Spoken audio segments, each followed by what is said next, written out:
20 अगस्त 1917 को तत्कालीन secretary of state Montagu ने हाउस ऑफ कॉमन्स में एक ऐतिहासिक वक्तव्य दिया था। हाउस ऑफ कॉमन्स का मतलब ब्रिटिश के पार्लियामेंट की बात हो रही है। उसमें उन्होंने बोला था कि शासन की सभी शाखाओं में भारतीयों को शामिल करना और स्वायत्तशासी संस्थाओं का क्रमिक विकास। स्वायत्तशासी संस्था का मतलब है जिसे अधिकार दे दिया जाता है और वो अपना कार्य करे। नेक्स्ट, जिससे ब्रिटिश भारत के अभिन्न अंग के रूप में उत्तरदायी सरकार की उत्तरोत्तर उपलब्धि हासिल हो सके। यानी कि एक ऐसी संस्थाओं का निर्माण कर देना था। ये 20 अगस्त 1917 को बोला गया था। एक ऐसी संस्थाओं का निर्माण कर देना था जो ब्रिटिश भारत के अभिन्न अंग के रूप में उत्तरदायी सरकार यानी रिस्पॉन्सिबल गवर्नमेंट का निर्माण वहाँ पे भारत में शामिल हो सके। और इस घोषणा को कार्यान्वित करने के लिए ये रिपोर्ट 1918 में प्रकाशित की गई और यही रिपोर्ट 1919 के भारत शासन अधिनियम का आधार बना। नमस्कार दोस्तों, मैं अमर कुमार।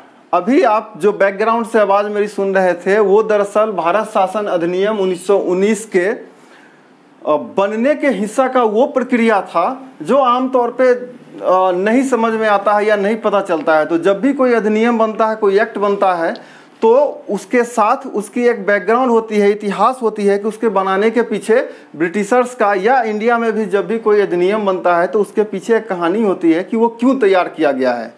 तो आज हम जानेंगे भारत शासन अधिनियम 1919 के बारे में। तो दोस्तों, अगर अभी तक आप चैनल सब्सक्राइब नहीं किए हैं तो काइंडली इसे सब्सक्राइब करें, अपने दोस्तों में इसे शेयर करें और वीडियो को लाइक करें। तो पिछली बार हम पढ़ रहे थे भारत शासन अधिनियम 1919 को, अभी हम जानेंगे भारत शासन अधिनियम 1919 को। पिछला 1909 पे था। दरअसल 1919 अधिनियम पढ़ने से पहले ये आप समझिए कि इस समय तक अपने देश में एक प्रमुख व्यक्ति का आगमन हो चुका होता है।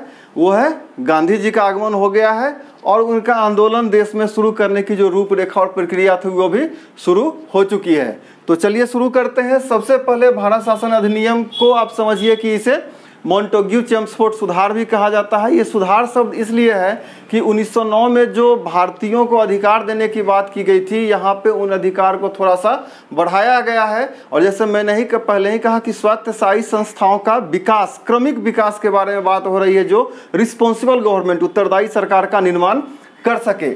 और 1919 वाला अधिनियम 1921 से अपने देश में लागू किया गया था। तो इसमें सबसे पहला था कि ब्रिटेन में भारत के उच्चायुक्त कार्यालय का गठन किया गया। यानी कि ब्रिटेन में भारत के लिए एक हाई कमिश्नर के ऑफिस का गठन किया गया। इस हाई कमिश्नर को जो भारत सचिव है यहाँ के, उनके कुछ कार्य को सौंप दिए गए। उस कुछ कार्य में कैसे क्या था, जैसे यहाँ की जो वित्तीय प्रणाली थी उसकी देख रेख एक प्रमुख चीज़ थी और सैनिक मामलों का जो छोटा सा पार्ट था कि यहाँ पे कैसे ब्रिटिशर्स का सैनिक का जो आगमन होगा वो किस आधार पे होगा, तो वो पार्ट सौंप दिया गया था उच्चायुक्त को। दूसरा है कि नियंत्रक एवं महालेखा परीक्षक का सुझाव दिया गया, जिसे आप कंट्रोलर एंड ऑडिट जनरल कहते हैं, जो भारतीय संविधान में वर्तमान में मौजूद है। तो यहाँ पे दो प्रश्न आपके साथ बन सकते हैं कि CAG का प्रावधान ब्रिटिश काल में किस अधिनियम से लिया गया और CAG किस अनुच्छेद में आता है, ये तो अपने संविधान की बात है। तो नियंत्रक और महालेखा परीक्षक का सुझाव दिया गया। उसके पीछे कारण था कि आगे जाकर के आप समझेंगे कि बजट बनाने की जो प्रक्रिया है उसे शक्तियों के साथ अलग अलग कर दिया गया। इसी में एक प्रावधान है जो इम्पोर्टेंट है कि लोक सेवा आयोग के गठन का प्रावधान किया गया। यानी कि इससे पहले जो सिविल सेवकों की भर्ती होती थी वो यहाँ के रिकमेंडेशंस पे हुआ करता था, उसके लिए एक साधारण एग्जाम था। लेकिन अब एक कमीशन बनाया जाएगा, पब्लिक सर्विस कमीशन। इसके तहत ही जो भी सिविल सर्वेंट्स भारत में काम करेंगे उनके लिए परीक्षा का आयोजन होगा और उनके प्रक्रियाओं का प्रावधान बनाया जाएगा। तो आज का प्रश्न आपके लिए यही है कि लोक सेवा आयोग का गठन किस कमीशन के सुझाव पे किस वर्ष अपने देश में यानी भारत में लागू किया गया था ब्रिटिशर्स के समय। तो एक बार फिर प्रश्न समझिए कि लोक सेवा आयोग का गठन किस आयोग के अनुशंसा पे लागू की गई थी। नेक्स्ट है केंद्रीय और प्रांतीय बजट का अलग होना। मैंने अभी कहा कि नियंत्रक महालेखा परीक्षक का सुझाव दिया गया, तो यहाँ पे केंद्रीय और प्रांतीय बजट अलग कर दिए गए, यानी कि अब केंद्र का अलग बजट बनेगा और प्रांतों के लिए अलग बजट बनाने का प्रावधान था। प्रांत अपने हिसाब से, अपने सुविधानुसार, अपने जरूरतों के हिसाब से अपना बजट बना सकते थे और केंद्र का, केंद्रीय जो सभा थी उसका अपना बजट बनेगा। एक और सुझाव था यहाँ पे कि भारत के मंत्री का वेतन और भत्ता जो भारतीय राजस्व से दिया जाता है, यानी कि इंडिया से कमाए हुए रेवेन्यू से जो दिया जाता है, उसके जगह पे अब उसे ब्रिटिशर्स के रेवेन्यू से दिए जाने का प्रावधान किया गया। यानी कि ब्रिटिशर्स के लिए भारत में जो भी मिनिस्टर्स काम कर रहे थे, पहले उनको जो भी वेतन और भत्ता दिया जाता था वो भारत से कमाए हुए रेवेन्यू से दिया जाता था। लेकिन 1919 के एक्ट में ये प्रोविजन लाया गया कि नहीं, अब उसे जो भी सैलरी और भत्ते, उसके साथ जो कुछ भी सुविधाएं मिलेगी वो ब्रिटिश राजस्व से दिए जाने का प्रावधान किया गया। आगे बात करते हैं कि एक वैधानिक आयोग के गठन का प्रावधान किया गया। ये वैधानिक आयोग के गठन का प्रावधान समझिए, इसमें कहा गया कि ये वैधानिक आयोग भारत शासन अधिनियम 1919 में जो भी सुधार किए जा रहे हैं उसके ऊपर 10 वर्ष के अंदर अपनी एक रिपोर्ट प्रस्तुत करेगी और बताएगी कि इसमें क्या सही था, क्या गलत था, क्या होना चाहिए, क्या नहीं होना चाहिए। और इसी रिपोर्ट को आप लोग आगे चल करके साइमन कमीशन के नाम से जानते हैं, साइमन कमीशन के नाम से जानते हैं। नेक्स्ट था, अभी साइमन कमीशन पे हम लोग थोड़ा सा चर्चा करेंगे। साइमन कमीशन के आगे नेहरू रिपोर्ट पे चर्चा करेंगे, फिर गोलमेज सम्मेलन पे करेंगे, क्योंकि इन तीनों का बहुत बड़ा योगदान है भारत शासन अधिनियम 1935 के आने में। खासकर नेहरू रिपोर्ट और गोलमेज सम्मेलन का बहुत बड़ा योगदान है। तो सब यहाँ पे आते हैं। केंद्रीय विधान परिषद को 2 भागों में बांटा गया, राज्य परिषद और विधानसभा। राज्य परिषद का मतलब उच्च सदन, जो अभी आपके रूप में राज्यसभा के रूप में अपने देश में है, और विधानसभा जिसे आप लोकसभा या निम्न सदन के रूप में जानते हैं। तो केंद्रीय विधानसभा को जो सेंट्रल, उसी द्वैध शासन जिसे आप कहते हैं कि 2 तरीके से अब यहाँ पे शासन करने की प्रणाली लागू कर दी गई, तो वो उच्च सदन और निम्न सदन यानी राज्यसभा और लोकसभा के रूप में बांट दिया गया। यहाँ पे जो सदस्यों का चुनाव होना था, उन चुनावों के सदस्य के लिए चुनाव का तरीका क्या था कि उनका सीमांकित निर्वाचन क्षेत्र प्रत्यक्ष रूप से चुनाव किया जाएगा। सीमांकित निर्वाचन क्षेत्र के प्रत्यक्ष रूप से चुनाव कहने का तात्पर्य है कि जो भी यहाँ पे सदस्य चुन के आएंगे उनके लिए एक टेरिटोरियल एरिया बना दिया गया कि अब वो इस एरिया से ही चुन के आएंगे। पहले की तरह नहीं कि वो कहीं से भी एक जगह से 2-4 आ जाते थे। इस तरीका से उन प्रावधानों को समाप्त कर दिया गया।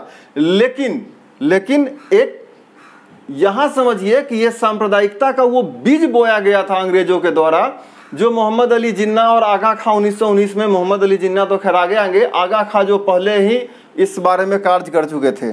तो सदस्यों के चुनाव के बाद मताधिकार का विस्तार किया गया। दरअसल यही मताधिकार का विस्तार सांप्रदायिक दुर्घटना का एक बीज था जो डाला गया भारतीय समाज में। वो क्या था कि विस्तार स्वरूप क्या किया गया कि सिख को और भारतीय ईसाई, एंग्लो इंडियन जो वर्तमान में जिनका कार्यकाल समाप्त हो जाएगा, उनको बढ़ाया भी नहीं गया है। तो एंग्लो इंडियन के साथ ही निवास और संपत्ति पर आधारित मताधिकार का विस्तार किया गया। यानी कि सिखों के लिए अलग कॉन्स्टिट्यूएंसी बनाई गई, भारतीय ईसाई के लिए अलग, एंग्लो इंडियंस के लिए अलग, और कुछ ऐसी कॉन्स्टिट्यूएंसी बनाई गई जो निवास स्थान के आधार पर आधारित था, और संपत्ति यानी जो जितने पैसे वाले थे उनके आधार पर इसको बनाया गया। तत्कालीन ब्रिटिशर्स के समय जो भी प्रांत थे, जो गवर्नर प्रांत के नाम से जाने जाते थे, वो 8 प्रमुख प्रांत थे। इन 8 प्रमुख प्रांतों को द्वैध शासन की नई पद्धति में डाल दिया गया। ठीक है, नई पद्धति क्या था? जैसे कि जो विषय, जो आप अनुसूची अपने यहाँ पढ़ते हैं, 7वीं अनुसूची में जो विषयों का निर्धारण किया गया है, जैसे केंद्र सूची, राज्य सूची और समवर्ती सूची, तो उसका एक छोटा सा इम्पैक्ट पहले 1919 में ही दिख रहा है कि गवर्नर प्रांत, जो 8 प्रमुख प्रांत थे, गवर्नर प्रांत के नाम से जाने जाते थे, उनको 2 भागों में बांटा गया। पहला सुरक्षित विषय यानी कि रिजर्व सब्जेक्ट्स, और हस्तांतरित विषय ट्रांसफर्ड सब्जेक्ट। ट्रांसफर्ड सब्जेक्ट इसलिए रखा गया कि जो यहाँ पे पावर गवर्नर को था वो अब मंत्रियों को दे दिया गया। तो समस्या क्या था कि सुरक्षित विषय पे गवर्नर ही कानून बना सकते थे अपने कार्यकारिणी परिषद के सलाह पे। हस्तांतरित विषय पे कानून मंत्री बना तो सकते थे, लेकिन अप्रूवल इनको गवर्नर से लेना ही लेना पड़ता था। यानी कि मंत्रियों को यहाँ पे समस्या क्या हो गई कि वो कानून बनाते थे तो उन्हें विधान परिषद को भी खुश करना पड़ता था और गवर्नर को भी खुश करना पड़ता था। तो इस द्वैध शासन की जो पद्धति थी, इस पद्धति का विरोध यहीं पे हुआ कि जब आप मुझे अधिकार दे रहे हैं तो इस अधिकार को लागू करने के लिए, इस अधिकार को और ज्यादा क्षेत्रों में बढ़ाने के लिए इन्हें विधानसभा और गवर्नर दोनों को खुश करना पड़ता था। वायसराय की जो कार्यकारिणी समिति थी जिसमें 8 सदस्य होते थे, उस 8 सदस्यों में ऐसा फिक्स किया गया कि 3 सदस्य कम से कम भारतीय होंगे, 2 उनके रिजर्व होते थे, 2 सदस्य हिल डुल नहीं सकते थे, वो बाई पोस्ट कहिए एक्स ऑफिसियो थे। तो उसमें कौन से 2 सदस्य थे? एक वायसराय और कमांडर इन चीफ, जिसे आप CIC कहीं कहीं पढ़ते होंगे, कमांडर इन चीफ। इनका ब्रिटिश का होना अनिवार्य था कि ये ब्रिटिश नागरिक ही होंगे। अब जो 6 सदस्य यहाँ पे बच गए हैं, इन 6 सदस्यों में से 3 सदस्य का भारतीय होना अनिवार्य था। तो ये भारत शासन अधिनियम 1919 के जो एक प्रमुख प्रावधान थे, जो एग्जाम्स के पॉइंट से ज़्यादातर पूछे जाते हैं, केवल उन्हीं को यहाँ पे लाया गया है। तो अभी जैसे हम बात कर रहे थे कि वैधानिक आयोग का गठन किया गया, जिसे हम साइमन कमीशन के नाम से जानते हैं, तो थोड़ा सा हम लोग साइमन कमीशन को भी पढ़ेंगे। और साइमन कमीशन के बाद जो नेहरू रिपोर्ट थी, नेहरू रिपोर्ट के बाद जो गोलमेज सम्मेलन हुआ, थोड़ा सा उसके ऊपर भी जान लेते हैं, क्योंकि इसके बाद भारत शासन अधिनियम 1935 आती है। तो 1935 के बाद भारत में एक बहुत बड़ा बदलाव होने वाला है। और 1919 से 1935 के बीच में भारत में अनेक क्षेत्रों में गरम दल, नरम दल, कांग्रेस के भीतर, कांग्रेस के बाहर के जो भी आंदोलनकारी थे, उनके द्वारा ब्रिटिशर्स पे अलग अलग तरीके से अपना प्रभाव डाला गया है। ये हिस्ट्री का विषय है, लेकिन हम लोग चूंकि इंडियन पॉलिटी के कॉन्स्टिट्यूशनल डेवलपमेंट पार्ट को पढ़ रहे हैं, तो इसे थोड़ा सा समझ लेते हैं।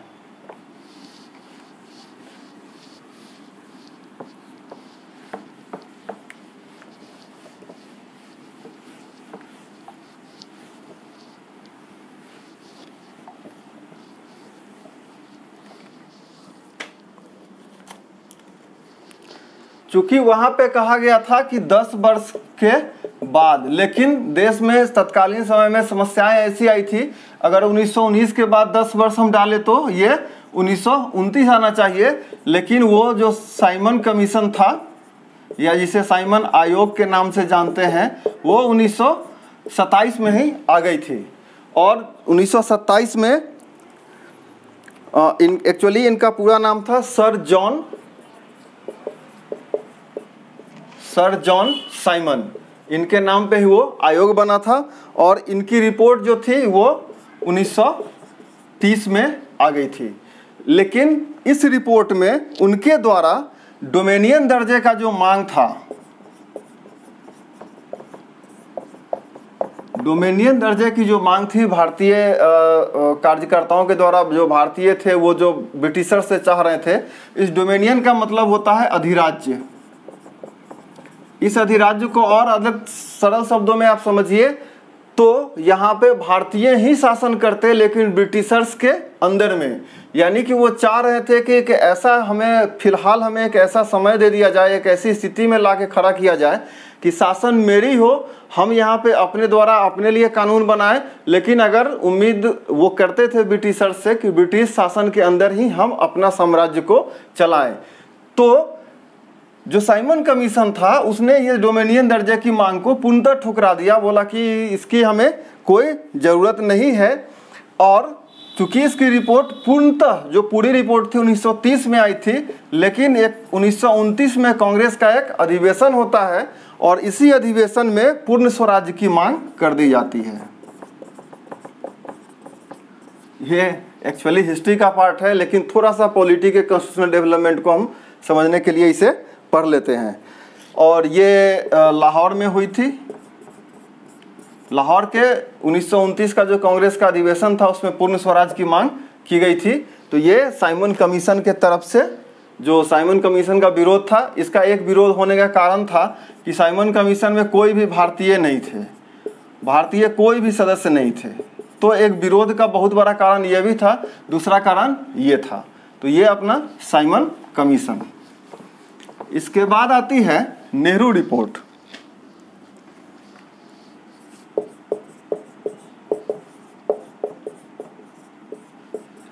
नेहरू रिपोर्ट आने के पीछे सबसे बड़ा कारण ये था कि जो कांग्रेस पार्टी के सेक्रेटरी ऑफ स्टेट लॉर्ड वर्कनहेड थे, उन्होंने चुनौती दे दी थी। जो भी यहाँ पे कांग्रेस में काम करने वाले थे, उन्होंने इसकी एक चुनौती दी। चुनौती में क्या था कि उन्होंने कहा कि आप अपने लिए एक ऐसे संविधान की रचना कीजिए जो सभी दल को मान्य हो।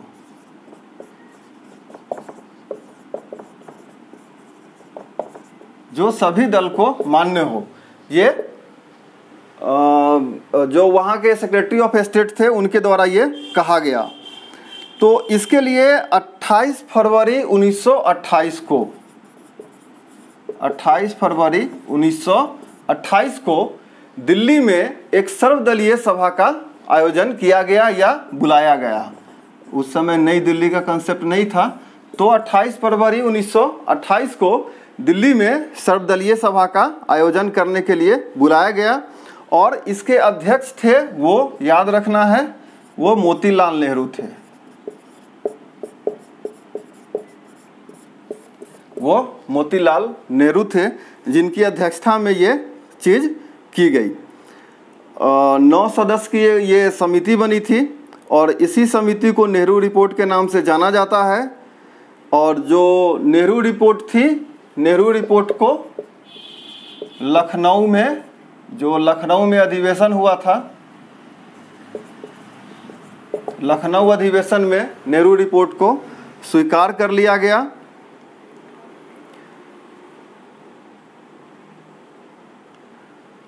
और इस रिपोर्ट में जो वो सांप्रदायिकता वाली बात थी, जो यहाँ पे सिख, भारतीय ईसाई, एंग्लो इंडियन और इत्यादि लोगों के साथ या जो सीमांकन किया गया था मताधिकार के चुनाव के समय, तो उस समय जो मताधिकार में जो सांप्रदायिकता वाली बात थी, इस रिपोर्ट का सबसे बड़ा विरोध करने वाले वो जिन्ना थे। इन्होंने, मोहम्मद अली जिन्ना ने इस रिपोर्ट का विरोध किया और उन्होंने कहा कि ये रिपोर्ट मुस्लिम लीग को या मुस्लिम्स को स्वीकार नहीं होगा। इसके बाद 1935 आने से पहले एक और सभा का आयोजन होता है जिसे आप जानते हैं गोलमेज सम्मेलन।